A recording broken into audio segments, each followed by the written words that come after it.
Champ, champ, champ, champ. Perfect, perfect, perfect, champ, champ.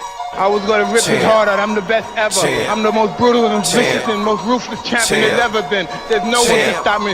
Lynx, conqueror, no, I'm Alexander. He's no Alexander. I'm the best ever. There's never been anybody as ruthless. I'm Sonny Liston. I'm Jack Dempsey. There's no one like me. I'm from Nairclaw. There's no one that can match me.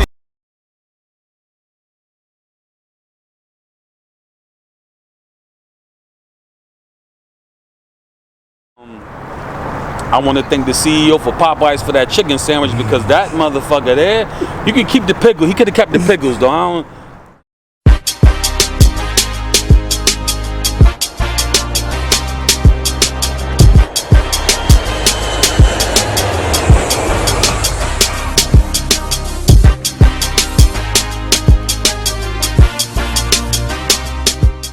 Talking to Fatt Williams, comedian Fatt Williams, Hartford, Connecticut, representing, you know, that's what it is. We doing our thing, baby. That's it, you know?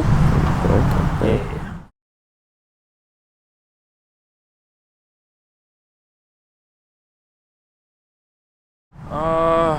I was born right here in Hartford, Connecticut. Grew up between the rock and the hard place, Stowe Village, USA. Projects.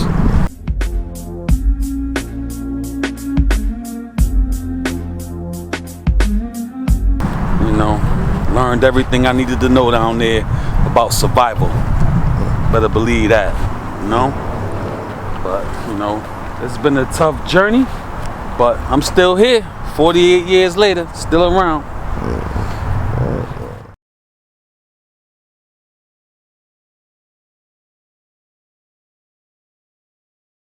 My household structure, well, single parent. My mom's raised us. I mean, she did have a dude here, there, you know, like most single parents. But I was blessed and fortunate to get fatherly guidance from a couple of different guys. So I don't look at my mom in a bad light because of that. So, because I was able to get a little bit of this from him, a little bit of this from him. I ain't gonna say too many hymns, but it was a couple of hymns, but I was able to get some. But mind you, none of them was my biological father, but it is what it is. I mean, that's most households growing up in the hood, so it's what it is, man.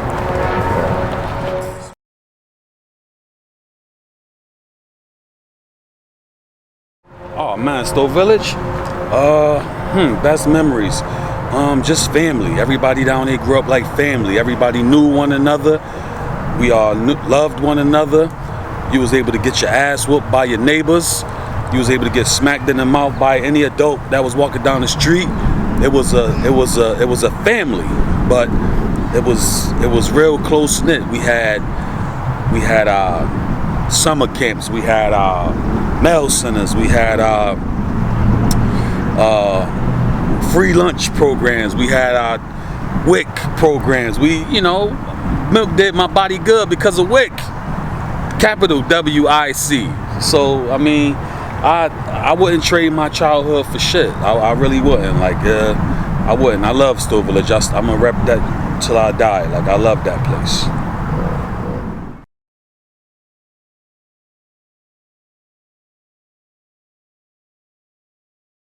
As a kid? I attended elementary school, Freddie Wish, which is on Barber Street in Hartford. Barber Elementary School, Tower Avenue. Then as I got older, it's funny because when I was young, I was more into like academics. I was smart, really smart. And then when I got to Fox Middle, I was in honors clusters, cluster L. I guess the L stood for learning. I don't know, but I was smart. Then I went to cluster H. Then I started getting a little bad once I headed towards Weaver. Weaver did it. Weaver did me in once I got there. Weaver did it to me once I got there. Once I got there, it was the females, the people was getting a little bit of money, and you know, I wanted a part of that. I wanted to be a part of that stuff. I mean, you know, but again, that's why I wouldn't trade my childhood, because I was able to see everything, like good, bad, in between. And you know, you make your choice as you get older. You either want to go this way or that way. So I wouldn't trade nothing about growing up. It was dope.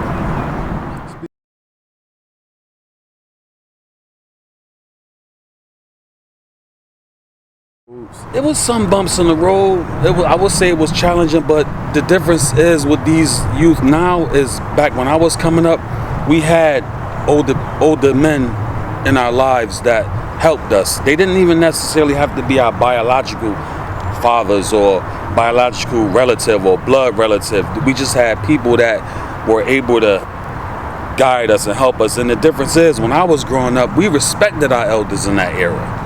When I was coming up and you seen an adult, a male figure, you respected that. You know, today is just it's just different. Today is different. So, you know.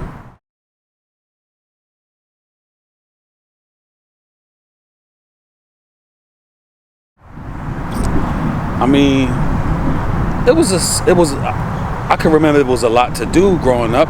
We always had things to occupy us, whether it was camp in the summer, whether it was night gyms, whether it was rec centers in the evening time. It was always something to do, as opposed to now. These kids now don't have anything to do. But you know, back when I was coming up, it was always something to do. You can go to school and get out of school, and you could be swarmed with activities all the way till it was time for you to go home and go to bed. It's like your mom had a built-in babysitter, which was the hood.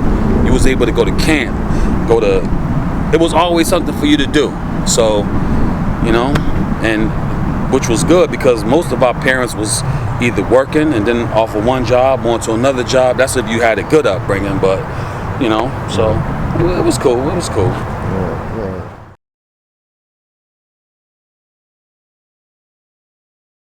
Oh man, Richard Pryor, I would say Richard Pryor and Eddie Murphy, definitely those two. Because I can remember sneaking to watch Richard Pryor, and you know, he was just so raw with it, and that was way back when I was a kid, and even now at this age, I still watch him. But I gotta say him because he just had something about him. He was so natural, whether it was his facial expressions, whether it was just the way he walked, talked, you know, he didn't care what came out of his mouth. When he opened his mouth, whatever came out, that was it.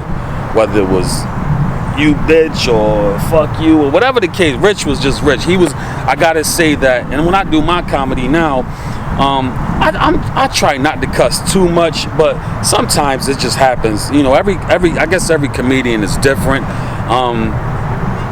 As I'm getting deeper into it, I'm learning that a lot of times too much profanity will take away from your actual jokes. So I'm trying to learn to be better about that, but I also want to keep that gully ratchet side to me because I idolize Richard Pryor and like a Red Fox, and that's what they did. Like if that's what they got to say to make it pop or whatever, then in Richard Pryor's own words, if it make the people laugh, say that shit. That's what he says. So I mean, it's what it is, man. You know, everybody can't be me, and I can't be nobody else. I can only be Fatt Williams, and he can only be him. She can only be her. Like I'm me, and I'm not trying to be nobody else but me. So that's what it is.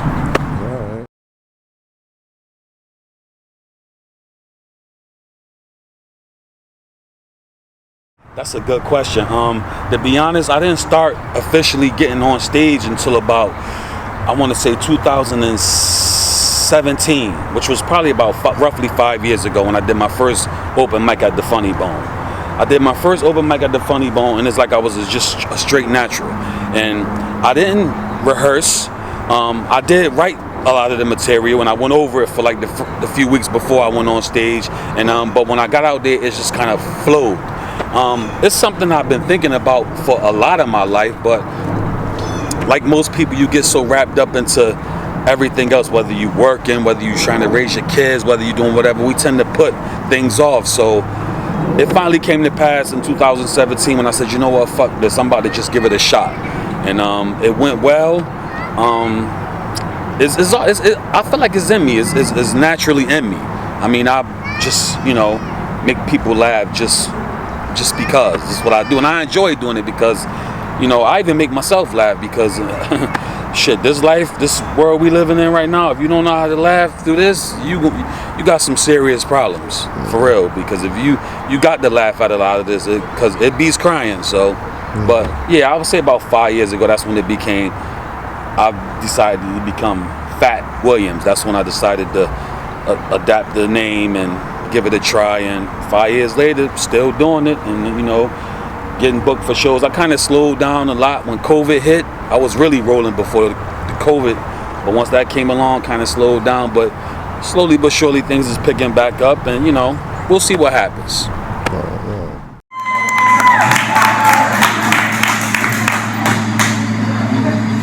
Get it live and direct. My ex, I can't stand that fucking bitch. I can't stand her.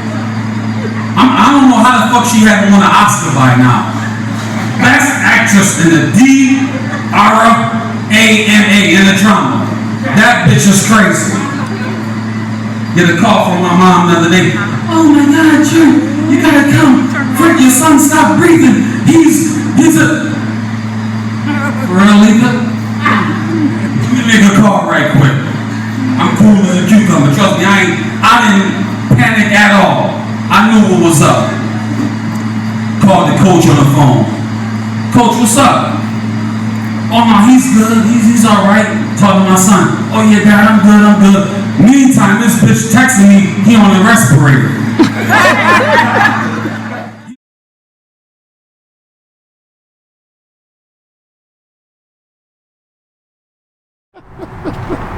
Well, a lot of people might think that I piggybacked off Cat Williams, which is 100% not true. I did this thing a few years ago with a birthday party I did called Fat Lives Matter. Because when people was doing the whole Black Lives Matter thing, not that I took that and made it into a joke, because I honestly believe Black Lives Matter. I ain't gonna get into all of that part, but what happened was I took the whole Fat Lives Matter thing, which obviously that's comical when you think about Fat Lives Matter, and I did a whole birthday party around it. I had a whole birthday cake around it, and had the cake made with the hot dogs and hamburgers on the cake and shit. And that's when I just said, oh well, Fat, let me just keep that. My last name is on the books, Williams, so that's where it came, Fatt Williams. And I just took that and went with it, and it's been working. And it's crazy because I was a little heavier when I took that persona on, but now I'm a little lighter. But that's good, because as you get older, you know, you think about your health and all of that kind of shit. But Fatt Williams is what it is. That's what it is. So.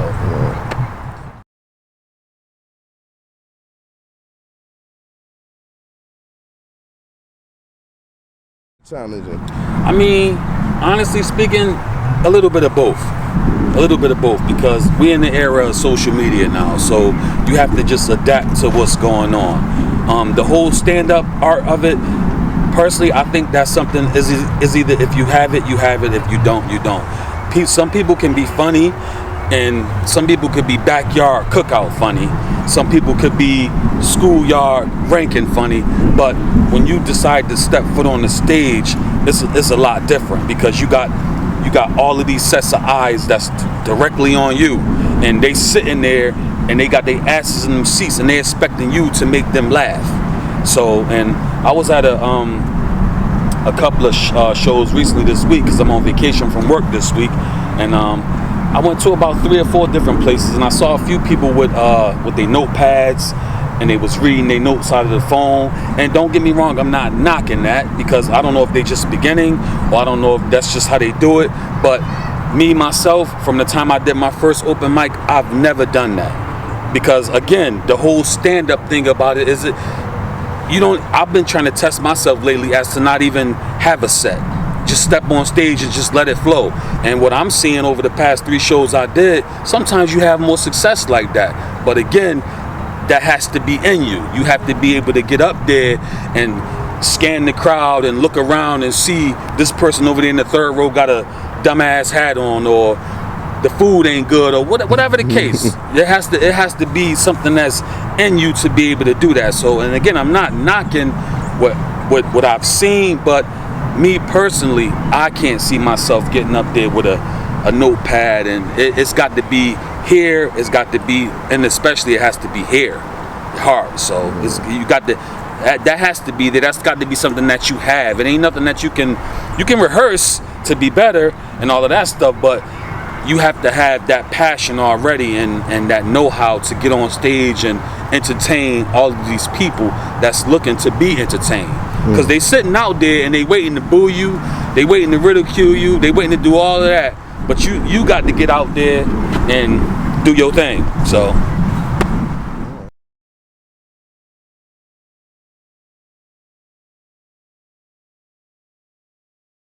some of the life lessons that people can learn through comedy, I would say to learn how to laugh, definitely.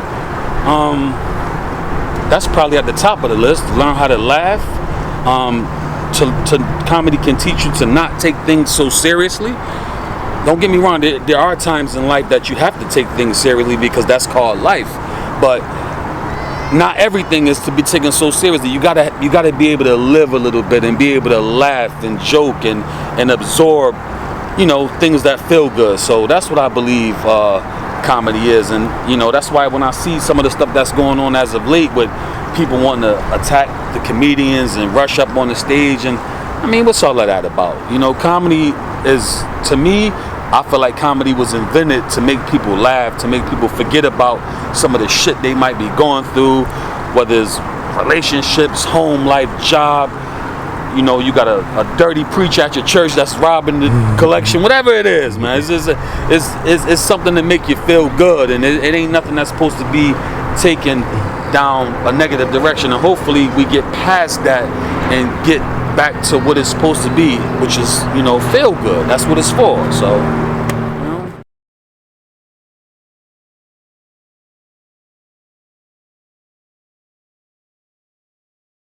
however far God decides to let me take it. I'm not the biggest Christian. I'm not in church every Sunday, but I pray every day. Sometimes I pray a few times a day, and I believe in my higher power. And he's brought me through a lot of things, and wherever he decides to put me with this comedy thing, he's in control of it. Wherever he decides that he want me to go, how far he want me to go, that's it. If he want me to just be local and entertain my friends and peers around here, that's what he wants. If he want me to be across the country or whatever, then that's what he wants. I give control to God in every way possible, not just with comedy, but with everything in my life. That's his call.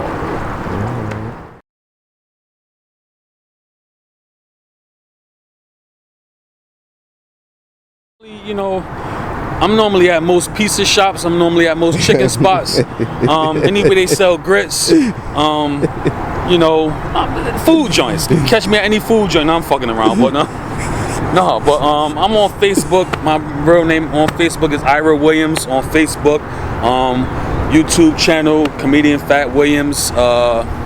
Instagram Fatt.Williams. I got a show coming up May 29th at Uptown Vibes VU Bar, in Hartford on May 29th. I believe that's Memorial Day weekend. Got some featured comedians. Got a guy coming, comedian Fig. He's coming from out of town. He's been all over TV, Comic View, other things. He's big name comedian, famous, so he's going to be headlining. I was asked to be on the bill, and Vibes is kind of like my home base around here. That's where they gave me the platform over there to pretty much do my thing, and I do it, and I think I've done it well. And got something else coming up after that. Got the Sip and Smoke joint coming up. Just follow my Facebook page and you'll be able to see all of that. Ira Williams on Facebook, Fatt.Williams on Instagram. You'll be able to see all of that stuff. And again, I ain't too far from Mickey's Oceanic Grill right now. I mean, I fucked up because they closed, but I'm just down here by the water, because if I can't get a fish sandwich, at least I can smell one. So, but that's what it is, That's what we doing.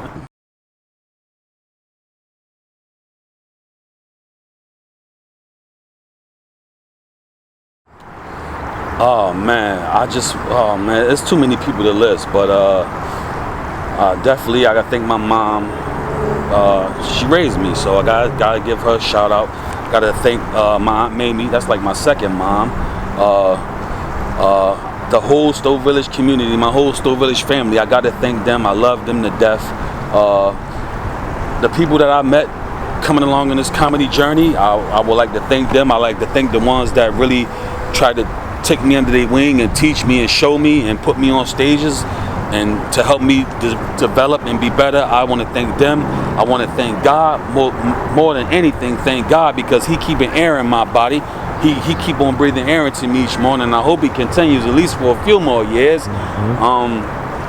I want to thank the CEO for Popeyes for that chicken sandwich, because that motherfucker there, you can keep the pickle. He could have kept the pickles though.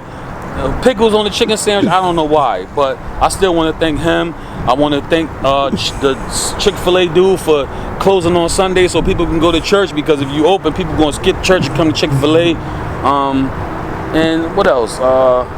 That's pretty much it, you know. I'm Fatt Williams, and I want to be great, and we gonna see what happens. We gonna see where this comedy thing goes. We gonna see how far I can take it.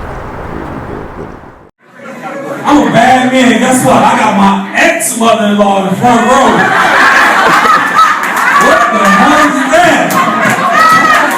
You know, you a bad motherfucker when your ex-mother-in-law doesn't see you comedy, right? Hey, I want to personally thank you. Thank you. That's a crazy bitch you raised. That's a fucking nutcase. I swear, all because of her, every time I eat a box of Cracker Jacks, I spit the nuts right out.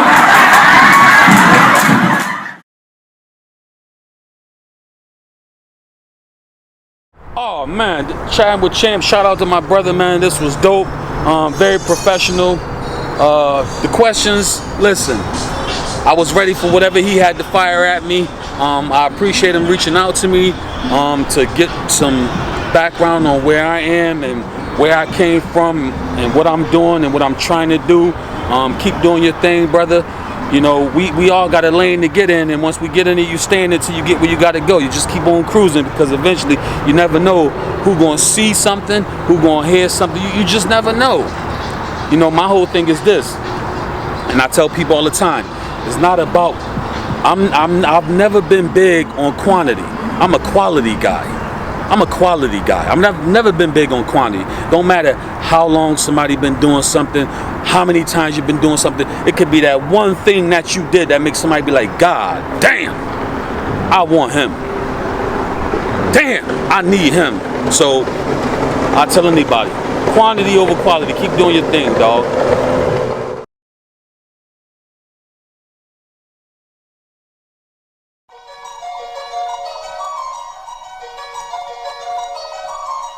Champ, champ, champ, champ, Perfect. Champ. Perfect. champ, champ. I was gonna rip his heart out. I'm the best ever. Champ. I'm the most brutal and vicious Champ. and most ruthless champion Champ. there's ever been. There's no one can Champ. stop me. Lynx, Champ. conqueror, no, I'm Champ. Alexander. He's no Alexander. Champ. I'm the best ever. There's Champ. never been anybody as ruthless. Champ. I'm Sonny Liston. I'm Champ. Jack Dempsey. There's no one like me. Champ. I'm from Nairclaw. There's no one that Champ. can match me. I'm more than a man. You need more men. I am Mike with the hands. I lead with the pen. Got the mold of a beast. Fresh out the den. The code of the streets I got tatted on my skin. Watch your grill, cause boy I'm wanted. Champ been a threat like a left on foreman. Got the best performance, the best endurance. More cash like Floyd and I jab like Roy. Dedication, pain and the suffering is the tools I choose to do measuring. Cause niggas coming short, water in the sport. Speaking bullshit, feeding niggas pork. My bars enticing like a war with Tyson. I float with lightning, I spark the nicest. These niggas hyper, don't get hyper. I'm an animal, fuck around and bite ya. Niggas show respect when I come through. Bitches get wet when I come through. I always been a threat when I come through. Shit, I feel like the best when I come through. Niggas show respect when I come through. Bitches get wet when I come through. I always been a threat when I come through. Shit, I feel like the best when I come through. Hunger is deep, ocean tight. I chew through beats and probably overwrite. I gotta overwrite to get your head straight. How many shots, can one man take? I'm in my best shape with a hook like Drake, ringing niggas' ears like Dr. Dre. It's love and hate, go and ask radio, Raheem, but you don't hear me though. I'm stacking now, attracting crowds, staying medicated like Pacquiao. I shock like tasers, had a lot to say, bruh. 1, 2, and down went Frazier. Uppercut razors, come and get shaped up. Ain't shit, Sugar Shane over here, bruh. Got the heart of the Zulu, stepping right to you. You know what it is when I come through. Niggas show respect when I come through. Bitches get wet when I come through. I always been a threat when I come through. Shit, I feel like the best when I come through. Niggas show respect when I come through. Bitches get wet when I come through. I always been a threat when I come through. Shit, I feel like the best when I come through.